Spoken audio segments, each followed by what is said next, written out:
Some Tesla Model 3 owners are unhappy with Tesla, and I'll tell you why. There are also a few other things to catch up on. I know I've dedicated my show yesterday about CES, but there are a few other things that happen outside of that. So we're going to talk about it here at E4 Electric, your number one source of what's happening now in the world of electric cars, and we're going to start right now.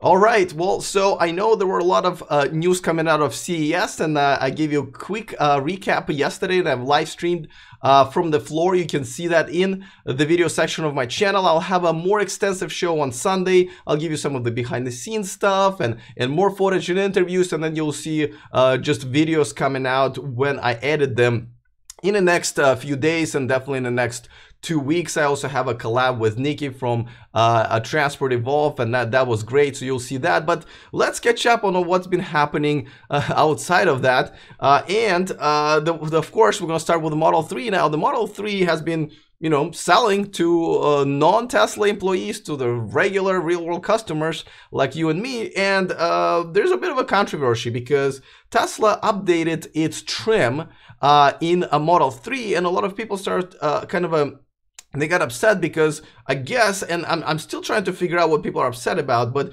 I guess they expected the suede type of a material all over the place, but Tesla updated their premium package. Right now you can only buy a Model 3 with a premium package. So and I guess the seat lining is now comes in like a regular textile, kind of a weave textile pattern. And so I'm going to show you that one of the tweets that one of the owners posted, and as you can see, this material here is kind of a, again, texture like, but the rest of it is suede. So I don't know if people don't like the update to the textile, or they don't like the mix and match, like this guy Steve, his username is mentions. They don't like that they both are being used. Now Tesla never really, in their defense, they never really told us what kind of material they're going to be using, but people are saying, hey, we're paying $5,000 for a premium package, so what's up? I don't really see one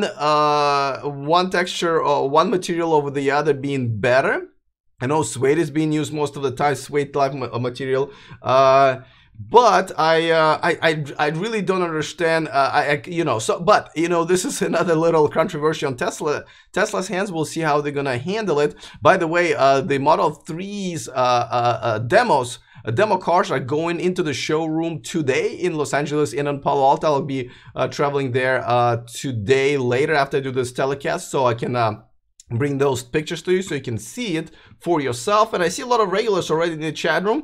Broman says, what's up? What's going on? Thanks for joining me. Dmitry says, see you for lunch today. I don't know about that because I gotta go and check out that Model 3, maybe tea later. New Zealand, New York are all in the house. And by the way, guys, let me remind you that this video and this telecast is, and the channel is sponsored by Evanex, the aftermarket accessories for Tesla, and you can get your own discount code in the description of this video.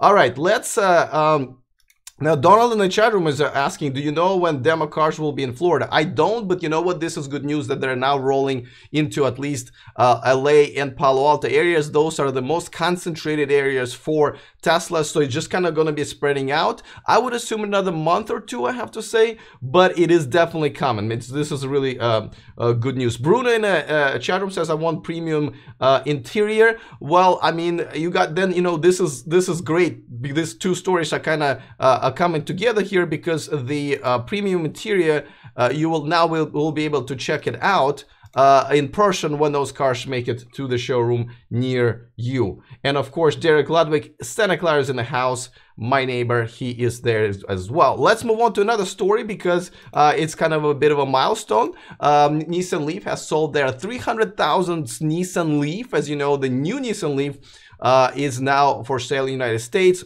They had one, of course, at their booth at CES. They also had a IMX concept there. I'll tell you guys about it a little bit later in next week. But this is a milestone, and I don't think a lot of people realize that. Okay, I mean, full disclosure, I don't like the previous version, the first generation of Nissan Leaf. Absolutely hate it. But nevertheless, they are the most. Nissan Leaf is the most sold EV in the world at this point, over Tesla, all cars, and everything. So just kudos to them for getting it done. We'll see what happens with all the new electric cars coming out, and Tesla, of course, pressing really hard with Model 3. But for now, Nissan Leaf is the champion. Let's move on to another Tesla news. And as you know, they rolled out another update, over-the-air update for the Autopilot 2. And just to catch you up on this, if you don't know, the Autopilot 2 is something that Tesla switched to as far as software and hardware over 2 years ago. Before that, had Autopilot 1 that was based on Mobileye technology, which now is owned by Intel. And Tesla still cannot catch up to the very first Mobileye version. And this is one of the features they're just rolling out. This is just so the wipers can go on automatically when it's raining. Now, a lot of people believe that Tesla never put the rain sensors in the Autopilot 2 hardware, and they were just kind of going to rely on cameras. And so now they're rolling out a beta version, and people are seeing some issues. Now, the issues that being reported the most right now, I have it also in my Autopilot 1, so I don't know why people are kind of saying if this is only Autopilot 2 thing, but nevertheless, it's very annoying. Basically, when you open the door in your car, when it's raining, you open the door in your car, and that starts the car up, loads it up, and then it starts the automatic wipers if it was already on. And what it does, it basically goes back and forth, and all the water ends up on your shirt and on the door of your car. Super annoying, but I also have it in Autopilot 1. I really hope that's one of the few updates they're still gonna do for Autopilot 1, but they definitely shouldn't have it in Autopilot 2. So I know some people are annoyed with that. So that's a bit of a problem. Now, David in the chat room says he has a Nissan Leaf and he's waiting for the Tesla. Good for you, man. Tesla is definitely a better car, but new Nissan Leaf is also a really great car for the money that you're going to pay. Let's see. Tesla is doing too much, says Bromance. Well, in the case of an Autopilot, they're not doing enough, if you ask me. And I think, for those of you guys who've seen my E-words segment, the most disappointing feature of any electric car of the year, as far as I'm concerned, was the Autopilot 2 that is still behind a 2-year-old Autopilot 1. I think is one of the maybe bigger oops that Tesla has had over their brief history. All right, guys, and there's another cool news coming out of General Motors. Now, as you know, Chevy Bolt has been on sale. It's actually outselling Model X at this point, and they are working with GM acquired Cruise Automation, the company that does autonomous driving. And by the way, at CES there were so many companies presenting their autonomous driving technology. It was overwhelming, and I'll tell you more about it on Sunday. So definitely, if you haven't subscribed, subscribe so you can see all of those videos that are coming up from CES. That I have some exclusive interviews, including with Henrik Fisker, CEO of Byton, and a lot of other awesome people that will tell you firsthand about what their plans are. But now GM wasn't there, and the Cruise Automation is a company they've purchased. Now today, they have announced that they have filed paperwork with the Department of Transportation to allow what they're calling a Chevy Cruise AV autonomous vehicle. This is a level 4 autonomous vehicle. As you can see by this picture, there's no wheel and there's no pedal. So, and they're saying this is kind of a production ready, meaning they're ready, the technology is here. So there you go to the production with this, which is pretty exciting. Of course, there will be a lot of hurdles just as far as regulations are concerned, and probably between different countries is going to be pretty difficult as well. But this is exciting. This is like a first kind of car that we see without a wheel that is ready, I guess. I mean, I'm sure it's not 100% ready, but it's pretty ready to be ready.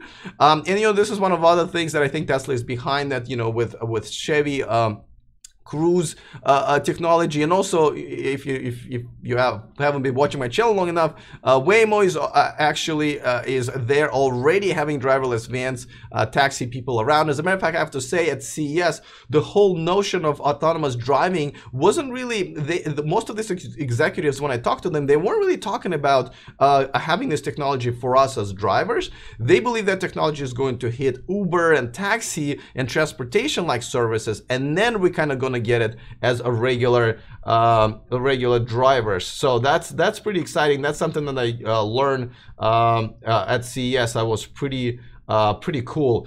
Tony in the chat room says, I love all the innovation Tesla is doing, but I hope they can be laser focused on 2018 to gain positive traction. I think they have positive traction. They just need to stay focused. That's what I believe. Alex Z from Russia, where he is right now. The car might be ready, but are we ready for the car? He's asking. Well, you know what? I think we are. If you've driven here in Silicon Valley, Alex, as I know you have, we are definitely ready for technology to take over some of these drivers that we have here in Silicon Valley.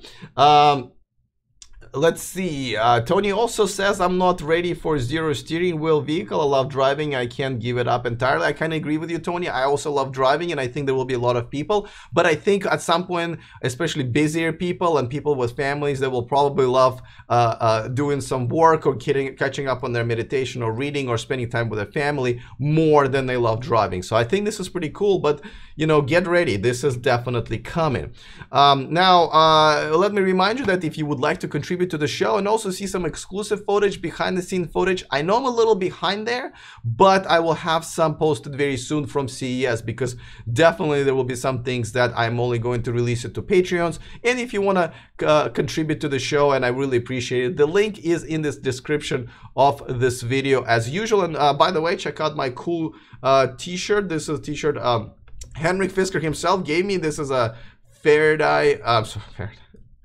Fisker emotion right here. He also gave me this really cool sketch that he signed for me right here. As you can see, signed to Alex for E for Electric. That was pretty cool of him. I didn't expect it. He was the nicest guy. And I did ask him some difficult questions, so you will see him answering it pretty soon. All right, let me move on to my favorite part of the show, and this is going to be a pretty cool comment of the day. And here it is.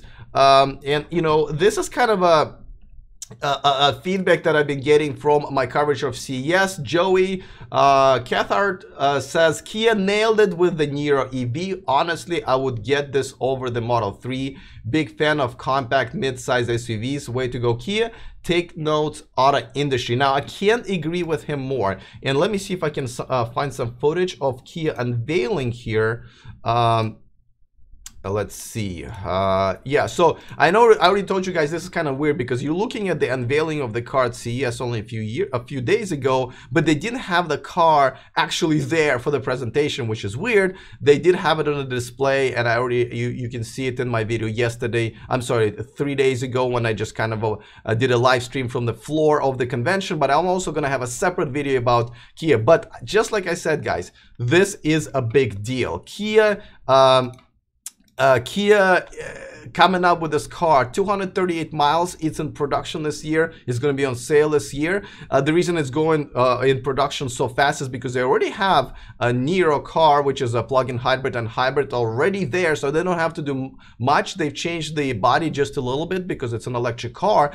They have all the electric power drivetrain, so they're ready to go. And guys, we're expecting that this car is going to start at under 40,000. Obviously, you're going to get the incentives here in the United States and other countries that offer incentives. And this is going to be a decent range, nice SUV. A lot of people are waiting for it. Obviously, Model Y is something that people are waiting for. So I got to tell you, they kind of snuck up on us here. And this, I believe this car might just be the best newcomer on the scene this year. And you know, we'll see if it does. It might be even better than Model 3 as far as sales are concerned, dare I say. So I absolutely agree with that comment. Michael in the chat room says Kia Niro. I'm assuming he means Kia Niro EV specs are very Bolt-like. Yes, but the style is not. I think it's actually a good-looking car. They had some sick wheels on it at their display, which I'm sure not going to be in production right away. Broman says Model 3 is better, though. I mean, I would agree. I would buy Model 3 over this, but I'm just saying this will appeal to a lot of people because, you know, it's pricing and it's a SUV, and you know, when people travel or they have a lot of stuff to have, or they have kids, this might just be better for them than the Model 3. So that's something that I think is very, very cool. Just like I said, I'll do more about this CES on Sunday. We'll go through a lot of stuff. Now, Bromance is right in the chat room, and this is kind of goes without saying.